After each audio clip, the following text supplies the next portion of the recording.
Okay, I put on red lipstick, somewhat dressed up. Not really. This is Ashley's shirt. I need to give it back to her and wash it. So, yesterday,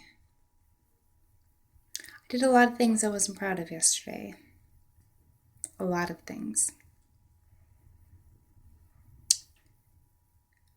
But at the same time, I'm not ashamed because I reached out for help.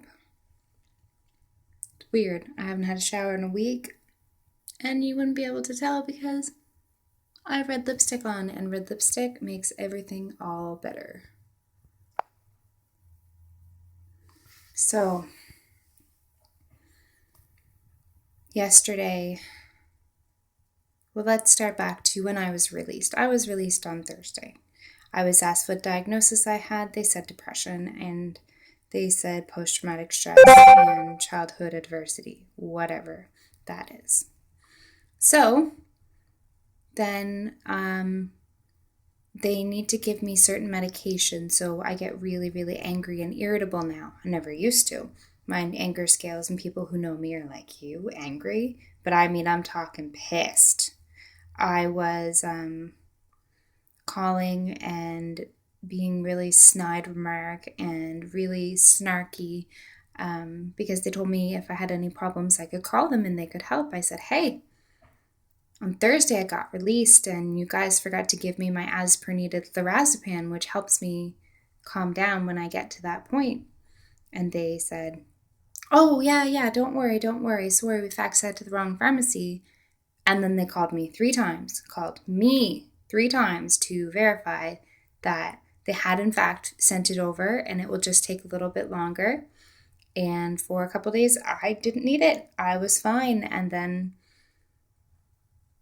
it hit me. I think what happened was looking at pictures of my childhood.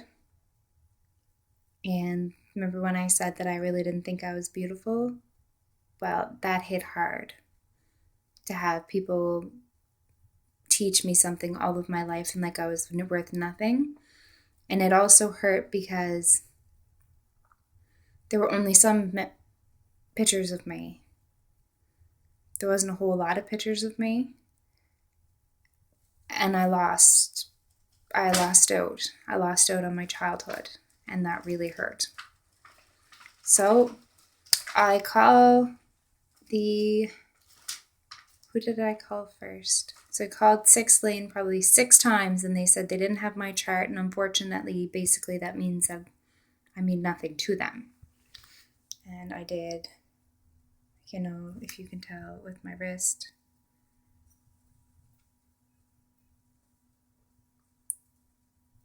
And bruising. So I did that to try to calm myself down, and I had no chocolate. No, I had chocolate. My friend Nick had bought me chocolate, and I ate the whole container because I needed to be calmed down. And cigarettes totally were not doing it at all in the slightest. So I called crisis. I was like, hey, here's the situation. Just got released. This is the situation. I need you to calm me down. Oh, well, all you need to do is take it one day at a time. I mean, it's to transition. No shit, Sherlock. Of course it's a transition. I need you to calm me down. You are who I call to help calm me down. I am at a point where I cannot calm myself down because I've already done the safety plan. Because when you get out of the hospital, they give you a safety plan. And that was deep breathing. Every time I did deep, relaxing breathing, my anger went do, do, do, do, do. And it was also self-meditation. I think I already went over this pretty much yesterday. But the thing was, I didn't get any help. And my brain doesn't know how to vocalize the feelings or feel the feelings. So I called my doctor and got him to prescribe me lorazepam. And by that point, my brain was like, fuck it. I don't trust the mental health system anymore. And I drank some wine to calm myself down, not to get drunk or anything, just enough to ease me off because I was extremely angry.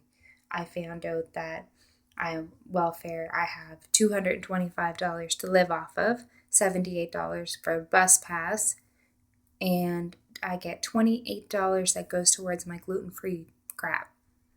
Not a whole lot. I'm very grateful for my grandparents that are letting me live there, but that's not what came out. Pure anger, adulterated anger. Anger, and I just want to kill things. And so, I was restless. So I went back home and I was restless and I couldn't stop. And then I started to cry and I was like, why am I doing this to myself? Why am I continuing to try when no one is helping me? I have friends who support me, but they can't help my mind. They can't tell me. So I did something that I've never done before. I tried to overdose on my prescribed medication. And I drank it with wine because that's how miserable I was. I didn't even think about it. I was on the phone with my doctor and I was like, yep, just did this. Because I begged for help. I begged and I pleaded. And the worst part about this whole mental health thing is there's not a whole lot of help. I have an appointment tomorrow, but everyone keeps acting like it's going to be the end all. Appointment's going to be like I'm just going to magically feel better. And I'm not. I'm not going to magically feel better. That's the shitty part. So people keep asking, they're like, promise me you won't try to kill yourself again. No, I won't. I refuse to because you have no idea what it's like to live in my brain. You have no idea what it's like to feel so horrible. The only way your brain can express itself is to want to die. I mean, I've had dreams for the last 3-4 nights now of killing myself. There's part of me that is showing myself or coercing myself into killing myself. This is different. This is not me. I'm not normally like this. I'm not normally this aggressive. But I did it. And I went willingly because my doctor called the police. Police came, EMT came. It was only quetiapine, so it was only 3 times the dose, so it didn't do a whole lot, so I was lucky there. When I got there, though, I still had those feelings. And so first, I started to smash my head as hard as I could off the wall. They said, don't do that. It's like, no shit, Sherlock. Do you think I want to be doing this? No, I don't. It's completely involuntarily. So then they moved me away. Then they put the handlebars up on the bed. What did my brain do? Started smashing my head off those. Don't do that. No shit, Sherlock. And I kept asking for them to sedate me or to put restraints on me because my body is overloading and it can't handle what is going on right now. It can't handle what it's learned. It can't handle to feel the way that I'm feeling. And so I asked again, will they restrain me? And they said, well, normally people don't ask to be restrained. Well, I don't care what normal people do. I'm asking, I'm begging, restrain me. I don't want to hurt myself. But there's a part inside of me that does want to hurt myself. So they didn't listen. And they came in on time because I had the little thing that takes your blood pressure. And I had it wrapped around my neck. And I was trying to figure out how to use it as a noose. Now, people who are reading this, seeing this, you're probably shocked because Danielle is not the type of person to be suicidal. To think that way, perhaps, but to actually do it And the most fucked up part of all of this, I was at Dartmouth. And I almost got arrested because I wanted to leave, because I was like, you know what? What are you going to do? You're going to do nothing. I'm going to feel like crap again. And you're doing absolutely nothing. I'm asking you to restrain me so that I don't harm myself. And I continue to harm myself because I'm trying to express how I'm feeling. And that's the only way I seem to be able to do it. Then they lost my bag, which had my cell phone in it. And then they tried to accuse me of hallucinating or just wanting the drugs. And I was like, no. This is a cry for help, you bastards. Did you not understand? Did you not understand how many times I called crisis? How many times I called 6 lane and said, I'm not okay, something is wrong? Do something? Give me something? No one listened. So because they didn't listen, my body took it into its own hands and it decided that it wanted to kill itself. And what's going to happen is it very well could happen again. I have lorazepam right now. Right now I'm focusing on packing and cleaning. But I will not guarantee for one moment, and I'm sorry, if this upsets my friends, if this harms you, if this hurts you, it's not about you. Until you live a life in my shoes, it's like I have a constant dementor that just sucks away my soul, and I'm angry and I'm upset and I don't know what to do with it.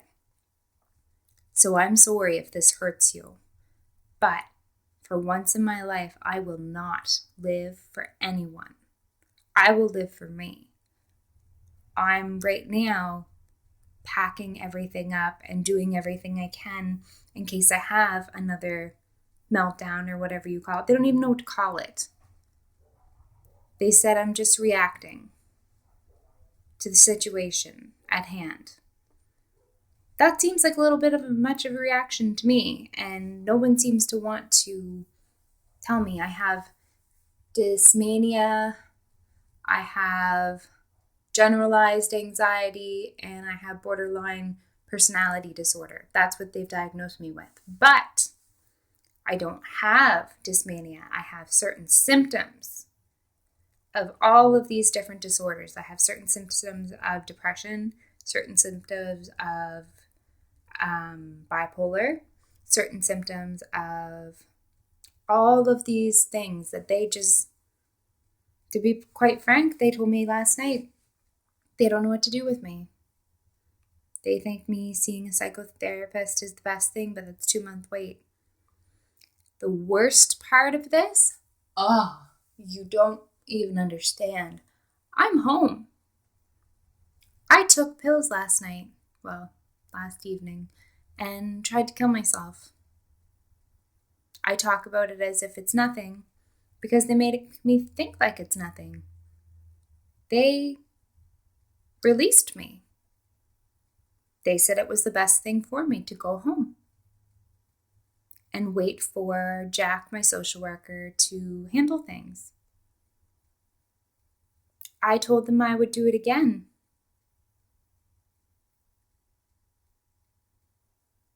And they said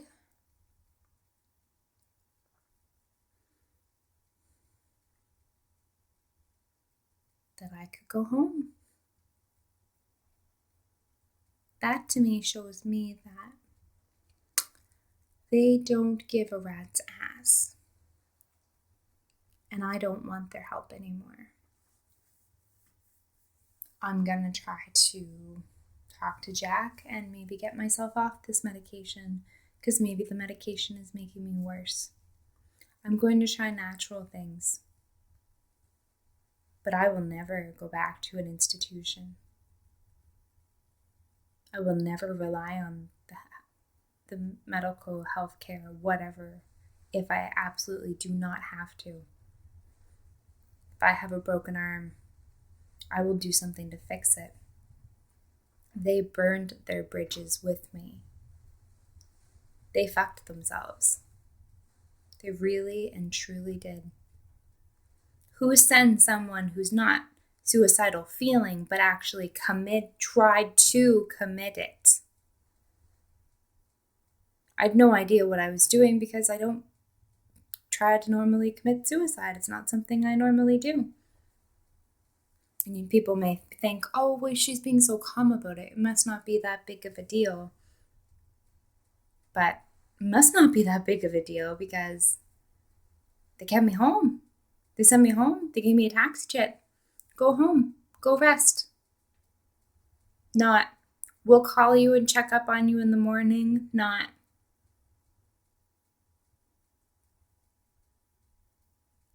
this is what you're going through. This is an estimated time of how it's going to feel. Nothing. The mental health system didn't care. They did not care. So I'm packing because I'm going to be living with my grandparents at the end of this month. So I'm packing and I'm cleaning. And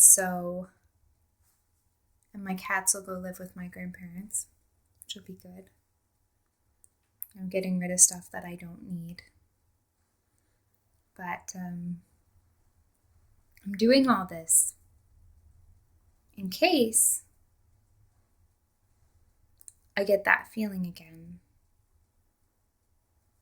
And that way that part's taken care of and I don't have to have people to come into my apartment and, fix things and do things. Because I will tell you, it most likely will happen again. I most likely will try again. Right now, I don't feel like trying. Right now, I have my lorazepam, and I feel calm and as calm and collected as I can. I'm organizing, I'm cleaning, I'm keeping busy. But I can't believe that they sent me home. It goes to show how much the system really does care. They fucked me twice. Fuck me once, shame on me. Fuck me twice, shame on you. Fuck me another time. Not gonna happen.